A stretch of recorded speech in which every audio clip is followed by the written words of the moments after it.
couple of which were covered yesterday, from Chaitanya Charitamrita. I want to read, it's like a sort of combination of tattva and not exactly lila, but I'd say rasa, because there's poetry about Krishna and Balaram that I want to share from a book called Praya Bhakti Rasanava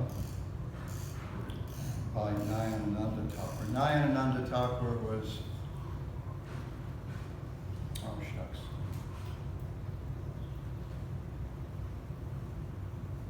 he was a grand disciple, I think, of one of the Dwadasha Gopals. All of a sudden, I can't remember which, who was Sri Dhamma. So he comes in the line of Sri Dhamma. As we'll see, there are different groups of cowherd boys. And his group is the Priyasakas. Their friendship is not tinged by any other sentiments. And then a couple of quick leelas from Krishna.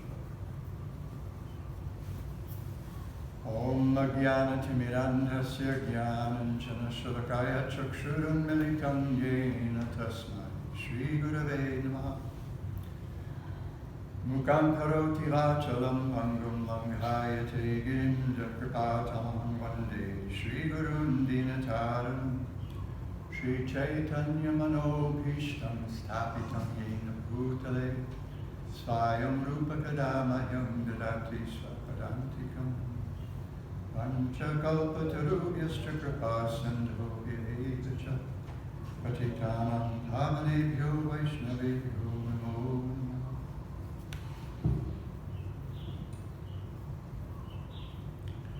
So if we want to understand, perhaps as completely as you could, the tattva, the truth, the philosophical principle underlying the personality of Baladev, a really good place would be chapter 5 in the Adi Lila of Sri Chaitanya Charitamrita. And there it expands, Krishnadas Kaviraj, because that chapter is presenting Lord Nityananda Prabhu. And as we know, Nityananda and Balaram are not different. They have similar sentiments toward their brothers. Nityananda Prabhu is also the older brother, in a sense, in a real sense, not in some wishy-washy sense, but in a very real sense, to Lord Chaitanya Mahaprabhu. I remember many years ago, maybe 40 years ago or something, Jagpataka Maharaj used to come through Honolulu on his way from back and forth between Asia and the Americas.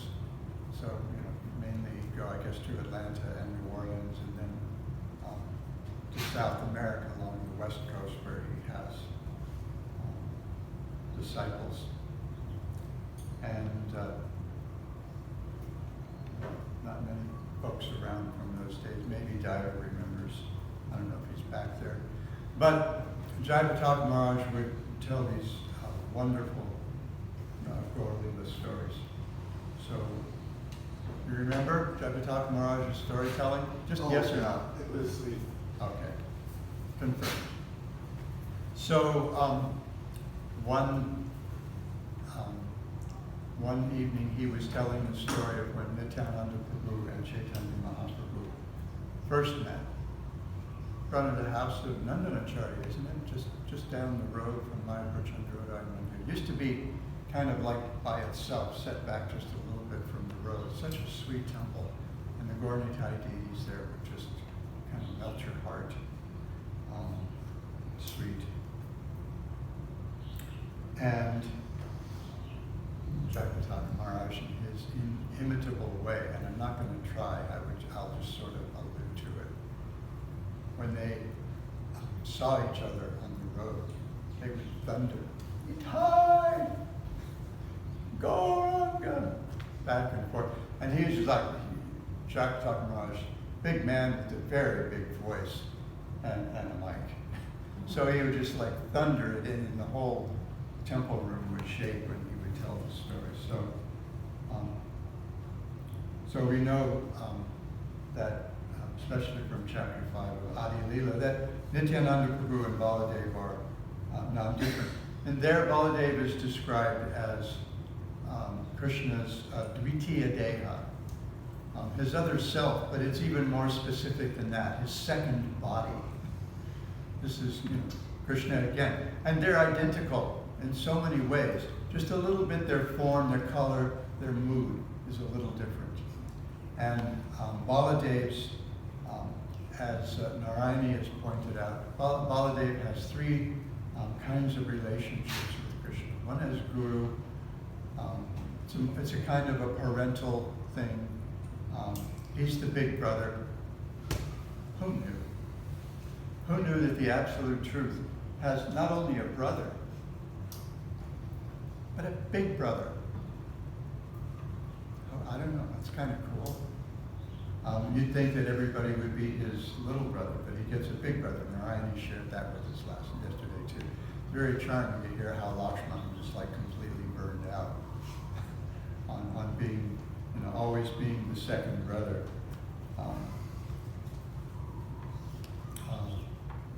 Rama Anuja. So now in Krishna Leela, Krishna gets to be Rama Anuja. He gets to be the younger brother of Rama, Balaram. So in the 6th chapter, not interestingly, not in the 5th chapter, but in the 6th chapter, where Advaitacharya's character as a servitor of Krishna, his own self-concept as a servant of Krishna is being described.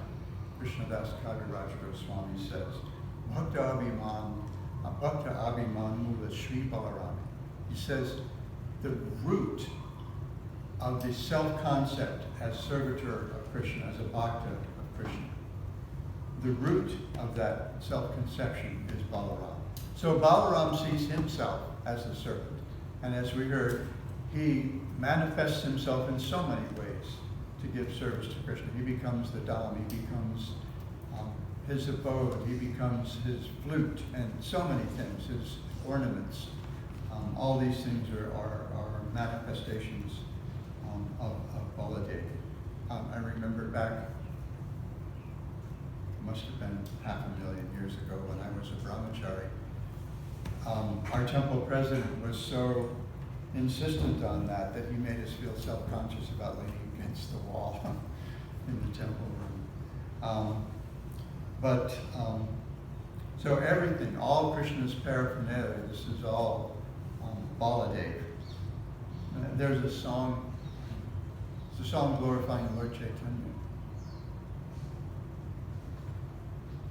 That toward the beginning shows how Nityananda Prabhu becomes Mahaprabhu's sacred thread, his bedstead, everything. So Balaram has this relationship with Krishna. He sees himself as Krishna's servant. He has also, as we mentioned, an older brother, so he has this sense of responsibility for Krishna. And sometimes for Krishna's pleasure, as a big brother, as big brothers do.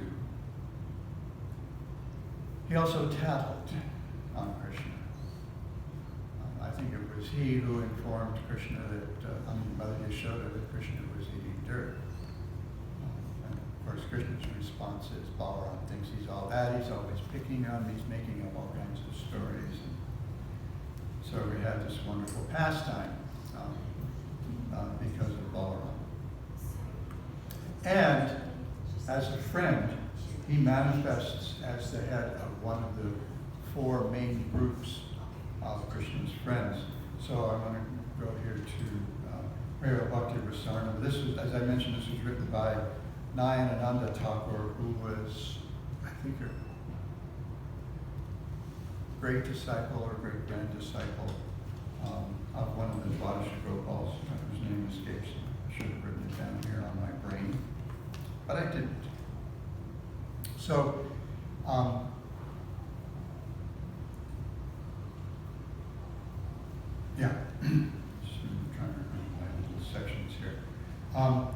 one section of Prayobhakta Rasarnava, which is, Prayobhakta Rasarnava means the ocean of cowherd boy nectar.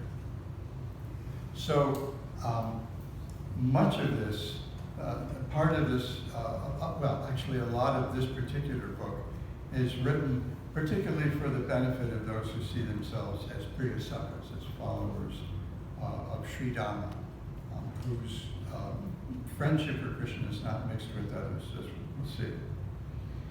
Krishna's Vaisyas, so there are four principal divisions of Karakos. Krishna's Vaisyas in Vraja are limitless in number, and they're divided into four principal and two secondary categories. The principal divisions are Suhrit Sakha, friends of well-wishing heart. So a Suhrit, someone who's a well-wisher, that means someone who's a little superior. Srila Prabhupada would sign his letters to his disciples like this: "You're ever well-wisher." Because you could translate that into Nitya Suhrit. Krishna tells Arjuna at the end of the 5th chapter of the Bhagavad Gita, Suhridam Sarvabhutam. He says, yeah, I'm the real beneficiary of all the austerities and penances and sacrifices that you undertake. And yeah, I actually, everything's about me. Sarva Loka Maheshwaram, it's all mine. What does that leave for us? Suhridam Sarvabhutam, you got me. I'm always thinking of you. Suhrit, Srila Prabhupada explains that on a couple of occasions he explained 3 different kinds of friends: Bandhu, Mitra, and Suhrit. I think I have it right. The Bandhu is like an acquaintance, Mitra is like a friend, like a buddy, and Suhrit is someone who's always has your benefit to heart, always takes your benefit to heart. So Krishna says, Suhridam Sarvabhutam. And I'm also says, I'm the beneficiary of all austerities, sacrifices, penances, and everything. I own the whole kit and caboodle, the whole cosmos. It's all mine, and everything beyond. It's all mine. But I'm yours, he said. So it's good to be friends with the guy who has everything. So the Suhrit Sakhas, the Sakhas, general friends. The Sakhas' friendship is tinged with a sense of servitorship. The Priya Sakhas, confidential friends. These are the friends whose sense of friendship with Krishna is not mixed with anything. And then the Priya Narma Sakhas are very intimate friends. And how are they very intimate friends? They are privy to and are able to appreciate Krishna's romantic dealings with Radharani and the gopis. So there's a quick description of the Suhrit Sakhas, which I want to share. The others are for other times. So Nayanananda says, and here he's drawing directly, in this section, he's drawing directly from the Bhakti Rasamrita Sindhu. Part of this book is kind of a quick primer to Krishna Bhakti, and it's like really Cliff Notes kind of, not Cliff Notes, but a very good summary of what Sadhana Bhakti means and Bhava Bhakti and Prema Bhakti mean according to Bhakti Rasamrita Sindhu. So in this section he's drawing directly from the 3rd chapter of the 3rd section of the Bhakti Rasamrita Sindhu. The 3rd section deals with, I can't remember which ocean that is, eastern, northern, southern, western, I can't remember. Anyway, the 3rd one, the 3rd ocean of the Bhakti Rasamrita Sindhu. And the 3rd chapter, the 3rd wave of that, deals with Sakya Rasa. It's quite an extensive chapter. As I mentioned the other day, the chapter on Madhurya Rasa is quite brief. And that is because Srila Rupa Goswami intends to expand on it, which he does in the form of Ujjvala Nilamani, which also at the very beginning, first couple of chapters, kind of a basic thing, and then the second chapter's a bunch of stuff about Sakya Rasa, and then boom, right into all this Madhurya Rasa thing. And I remember years ago, I tried reading try reading Ujjvala and Nilamani, and I'd get into the third chapter, and my eyes would roll back in my head, and thinking, okay, this is not for me. I don't read this yet. But the second chapter I thought was pretty cool. There was a lot of good stuff in the first and second chapter. So, those boys whose mood of friendship is mixed with the parental mellow of Vatsalya, whose age is a little older than Krishna, who are engaged in protecting him from any possible harm, are called Sukrit. Some boys from this category are Balabhadra, Mandalibhadra, Subhadra, Bhadravardhana, Robhata, Yaksha, Indravata, Bhadraanga, Veerbhadra, Mahaguna, Vijay, and others. Even though Balaram is mentioned here as a boyfriend, it should be understood that he is not different from Krishna. He merely behaves as the best of the Sukrit Sakhas due to the trend of divine sweetness. Later on in the book, I will systematically describe the meditation and worship of Balabhadra, and that will be in chapter 5. I'm not going to do that, although it might be fun sometime. Among the Sukrit boys, there are two who are the foremost, Balabhadra and Mandalibhadra. And then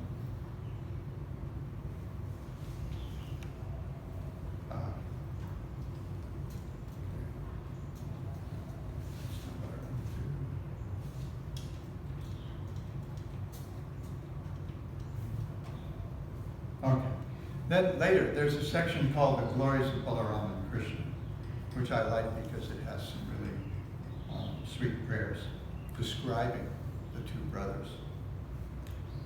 So Nayanananda writes, Balaram Chandra is radiant like the full moon. His bodily complexion is so white that it looks like the mixed luster of conch shell and crystal. His eyes are rolling due to intoxication of drinking honey. Long jeweled earrings dangle from his ears. Sometimes he holds a plow, club, or buffalo horn in his left hand. Sometimes he holds a small Venu flute, a walking stick, a long Murli flute, or a horn. Balaram is often decorated, we see, with a buffalo horn. And first thing in the crack of dawn, first thing in the morning, 6 o'clock in the morning, Baladev is out in front of Nanda Maharaj's house blowing on that buffalo horn, calling all the cowherd boys to breakfast at Krishna and Balaram sells at Nanda Maharaj's home. One friend described it in an article as zillions of cowherd boys. It's a lot. Wearing a bright blue dhoti, appearing like the moon rising above a rain cloud, he mesmerizes the entire universe. As stated in the Varaha Purana, Shrudhaspati Sankasham, Raktam Bhujadalekshanam, Rohini Tanayam Ramam, Kamam Palam Pajamyam. A lot of nice assonance in there, all these internal rhyming sounds. Similar in complexion to pure crystal, with eyes like the petals of red lotuses, he's the son of Mother Rohini named Rama. I worship the guardian of transcendental desire. Seeing the darshan of Rama and Krishna's beautiful forms together, their youthful splendor as Jugal Kishore steals the minds of the cowherd boys. To put it in another Bengali meter, Shyamala Dhavala Dugun Rajaviraj, Jaladham Sashatara Aichana Sat. Jaladhara Shyama Ramakanti, Indranila Sahapati Kerapati. The pair of dark and light auras are resplendent like a rain cloud in the moon, together ornamenting the sky. The complexions of rain cloud Shama along with Rama appear dazzling like sapphire along with crystal. Ramabani Hari Mohana Shobha, Jalada Pita Vasana Chapalabha, Langala Nushla Venuvina, Tripanga Bhangi Madhu, Surata Pravina. Hari, by the left side of Rama, is enchantingly lustrous like a rain cloud adorned with flowing, brilliant yellow cloth. They carry a plow, club, flute, and veena, posing in threefold bending postures. Both of them are fully proficient in the techniques of intimate love. Shamagali Kunda Kadavirarnamala, Shveta Shyamla Angi Koroto Ujola, Kishora Vayeshave Shurupa Nirpam, Chaudike Braja Shishudana Sudan. Around the neck of Shama is a kunda, or jasmine garland. Around the neck of Rama is a kadavi, oleander garland, which makes their dark and light limbs appear splendorously radiant. Their age of Kishore and their dress and beauty are absolutely matchless. They're surrounded by the boys of Braja like Sri Dama and Sudama. Hasi hasayata sachara meli gopa godhana saha karoti keli bhajamana jugala kishora donapai shiva shukanada yagodeyai. Meeting with their friends, they laugh and make each other laugh. With the gopas and the cows, they perform very playful sports. My dear mind, please worship these two Jugala Kishore brothers upon whom Shiva, Shuka, and Narada meditate. And then he ends this section with a nice Sanskrit verse. None of these verses, he doesn't attribute these verses to any particular authors. So I don't know if these are verses that he's written or what.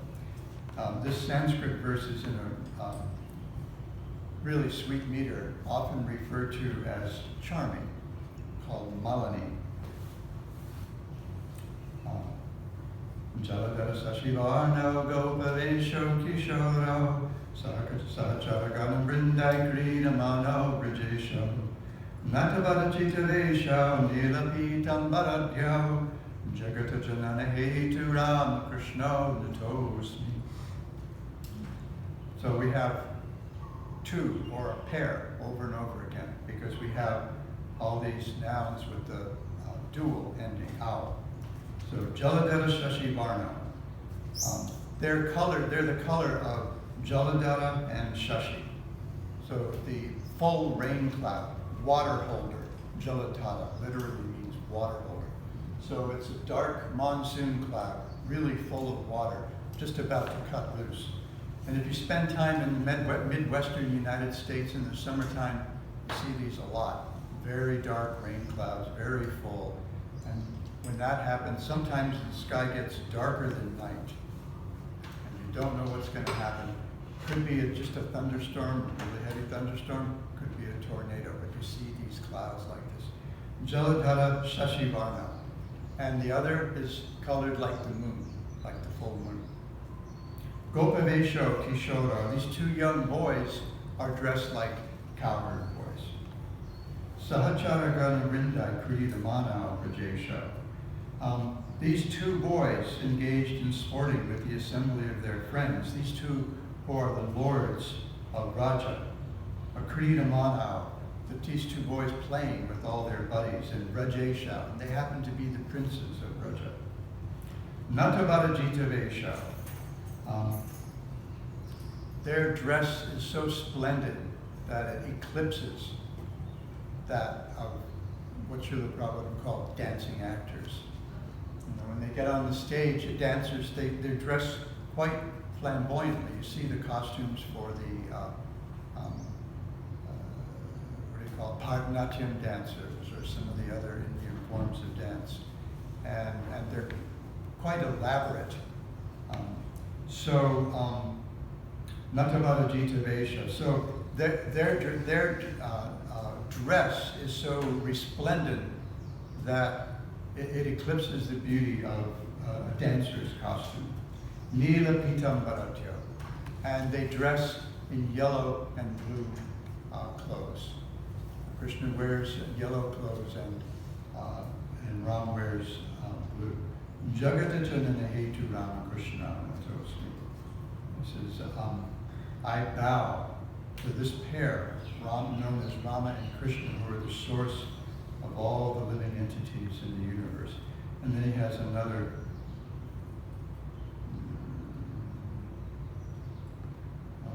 share a little bit of this section because it stresses the non-difference of Krishna and Balaram. So I'll just read a little bit of it because I'm aware of the clock. He who is Krishna and he who is Rama, they're one substance.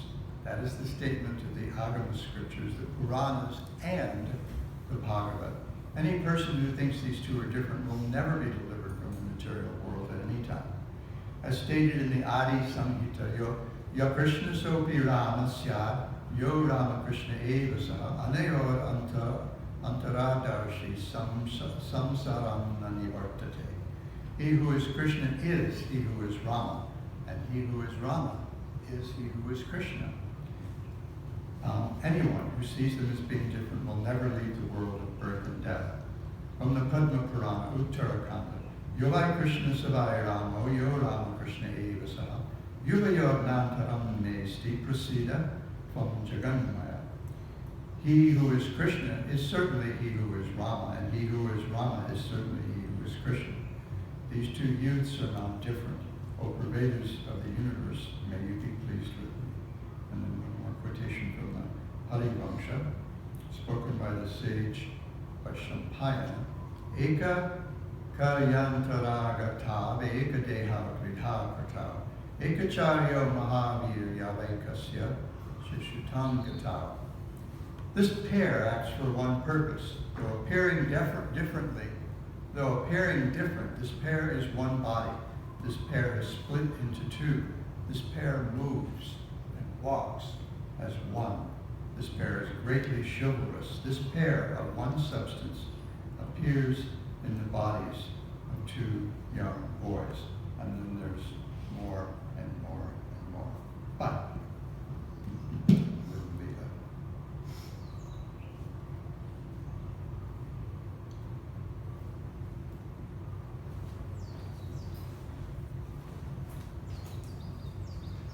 the inhabitants of Vrindavan were never disturbed by the scorching heat of the sun or the high summer temperatures. The lakes of Vrindavan are surrounded by green grasses and various kinds of lotus flowers blooming there, such as Kalara, Kanja, and Utpala. And the air blowing in Vrindavan carries the aromatic pollen of these lotus flowers.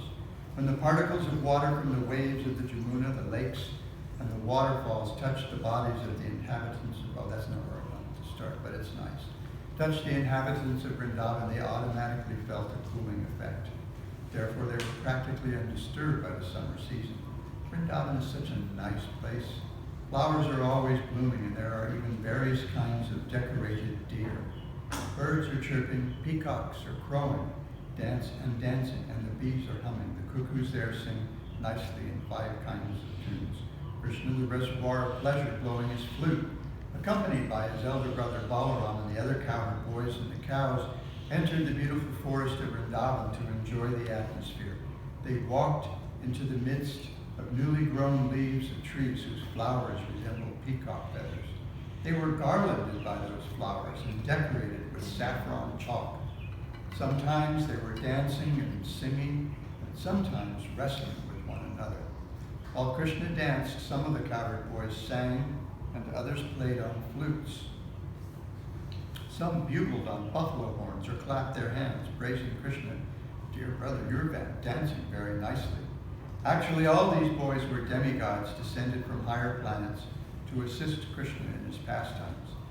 The demigods, garbed in the dress of cowherd boys, were encouraging Krishna in his dancing. Okay, I'm going to cut to the chase here. Once, while the boys were engaged in their transcendental pastimes, a great demon of the name Pralambasura entered their company, desiring to kidnap both Balaram and Krishna.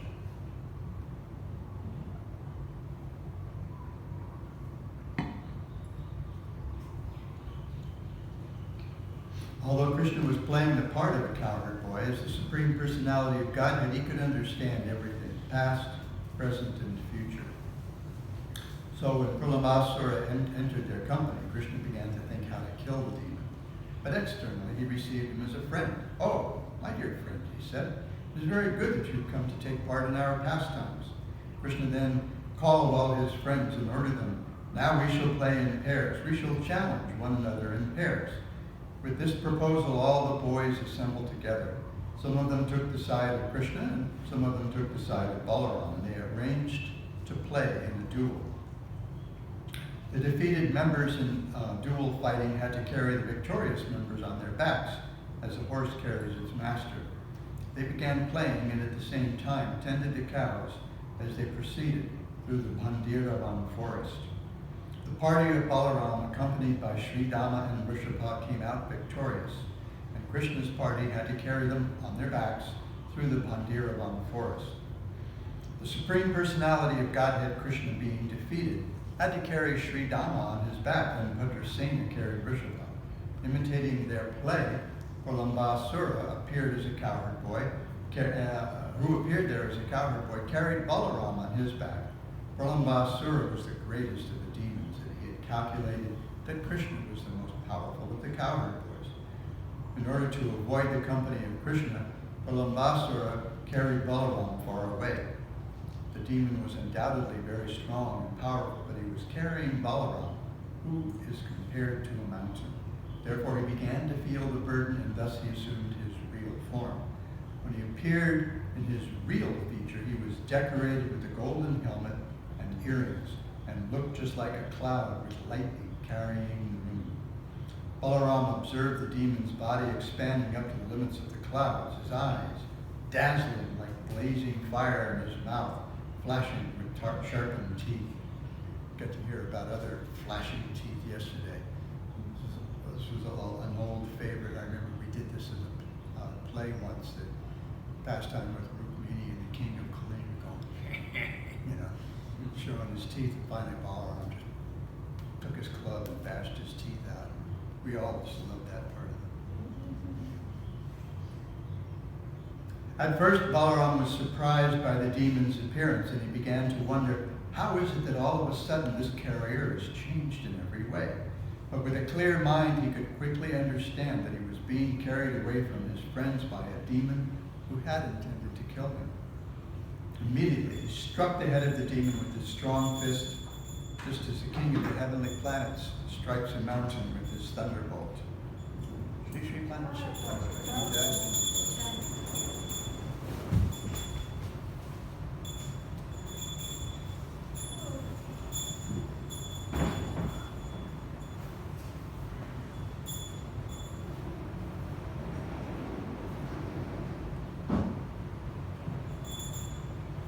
Wow. Untitled Sevites, Ki Jai. Deity dressers, garland makers, altar decorators, almond decorators too, I guess. Stricken by the fist of Balaram, the demon fell down dead, just like a snake with a smashed head, and blood poured from his mouth. When the demon fell, he made a tremendous sound, and it sounded as if a great hill were falling upon being struck by the thunderbolt of King Indra. All the boys then rushed to the spot, astonished by the ghastly scene. It's guys, right, after all, boys. Big, gross, ghastly scene, big dead demon, blood coming out of his mouth, his head smashed in. Naturally, it's cause for celebration. All the boys rushed to the spot. Astonished by the ghastly scene, they began to praise Balaram with the words, "Well done, well done." All of them embraced Balaram with great affection, thinking that he had returned from death, and they offered their blessings and congratulations. All the demigods in the heavenly planets became very satisfied and showered flowers on the transcendental body of Balaram, and they also offered their blessings and congratulations for his having killed the great demon Pralambasura.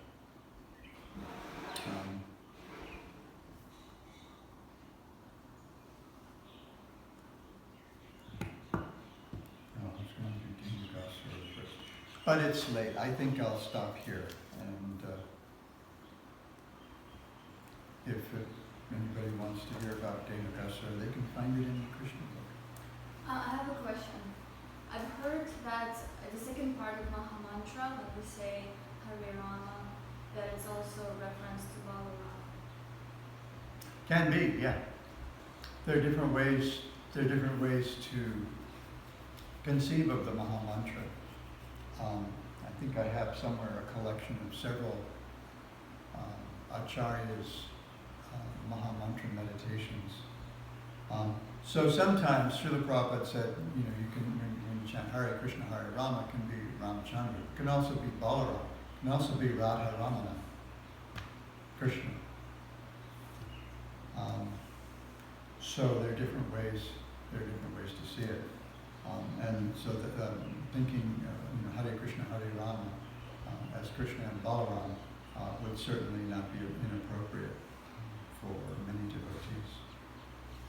Good question. Anything else, real quick?